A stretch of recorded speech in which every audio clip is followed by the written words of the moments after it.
अस्सलाम वालेकुम दोस्तों, अशरफ हाशमी एडवोकेट आपकी खिदमत पे हाज़िर है। साबिक़ वज़ीर-ए-आज़म इमरान खान ने तोशा खाना स्कैंडल पर कहा है कि मेरा तोहफ़ा मेरी मर्ज़ी। मीडिया से गुफ्तगू करते हुए उन्होंने कहा कि मुझे एक सदर ने घर आकर तोहफ़ा दिया, वो तोहफ़ा तोशा खाना भेज कर आधी कीमत अदा करके अपने पास रखा। साबिक़ वज़ीर-ए-आज़म इमरान खान का कहना था कि ये पैसा कि मैंने अगर पैसा बनाना होता तो घर को कैंप ऑफिस डिक्लेयर करके करोड़ों रुपया बनाता, लेकिन नहीं किया। 3.5 साल बाद इनको तोशा खाना मिला है, तो ये अल्लाह का एहसान है। तोशा खाना से जो कुछ लिया वो रिकॉर्ड पर है। हमारे ख़िलाफ़ करप्शन या कोई स्कैंडल नहीं आया। कोई डील की है तो बताएं। तोशा खाना से चीज़ें 50% कीमत अदा करके ख़रीदी।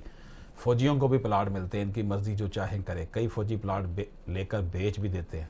हमारे ख़िलाफ़ करप्शन या कोई स्कैंडल नहीं है। हमने तोशा खाना की चीज़ों की कीमत 15 से बढ़ाकर 50% की। फराह खान के पास ओहदा नहीं था, ना वजारत थी, वो कैसे पैसे ले सकती थी। तो दोस्तों,